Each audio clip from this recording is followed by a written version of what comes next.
Jacob, lorsqu'il supplanta son frère par sa fraude et sa ruse et son astuce, voulait l'autorité, la place de suprématie. Lui, qui était le plus jeune, cherchait à avoir l'ascendant sur son frère. Or, c'est ce que Dieu avait décidé, et Jacob n'aurait pas eu besoin d'avoir recours à la ruse ou à la fraude. Dieu aurait veillé à cela, si Jacob s'était confié à lui. Cependant, c'est le désir qui était dans son cœur, d'avoir l'autorité et la prééminence. Ce qu'il dut apprendre au cours de ces 20 années, c'est qu'on arrive à l'autorité par le chemin de la soumission. Et pour Jacob, qui deviendra un prince à Bethel, la maison de Dieu, ces deux choses vont ensemble, l'autorité et la soumission. L'on ne peut et l'on ne doit pas séparer ces deux choses. Dieu a joint ces deux choses ensemble. L'autorité nous vient par la soumission.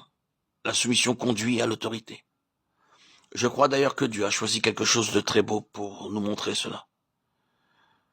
Dieu l'a institué, nous dit Paul dans sa grande lettre sur l'Église, les Éphésiens. Dès le commencement, dans le jardin, il les créa mâle et femelle. Genèse 1, 27, époux et épouse, l'homme et la femme. N'avons-nous jamais reconnu que cela est avant tout un principe de l'Église?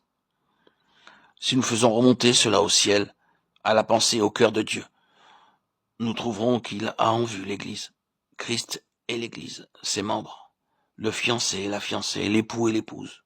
La relation, cette relation humaine du mari et de la femme, est donc dans la pensée de Dieu liée à quelque chose d'infiniment plus grand que ce qui serait simplement personnel, individuel, parmi les hommes sur cette terre. Ce n'est que la présentation, ou ce doit être la présentation d'une conception grande et sublime de Christ et de l'Église. Et les deux lois qui gouvernent Christ et l'Église sont celles de l'autorité et de la soumission. Comment l'Église arrivera-t-elle à régner? Par sa soumission à Christ. Comment Christ, la tête, est-il arrivé à régner? Par sa soumission au Père. L'autorité et la soumission sont inséparables. C'est une double loi établie dans le ciel. Ces deux choses, mâle et femelle, sont toutes les deux très sacrées aux yeux de Dieu. Et ni l'une ni l'autre. Elles ne doivent chercher à être l'autre. Si elles le font, elles renversent l'ordre divin et céleste.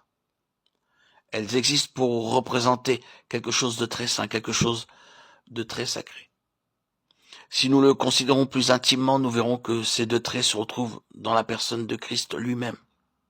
Oui, combien nous devons à la soumission de Christ au Père.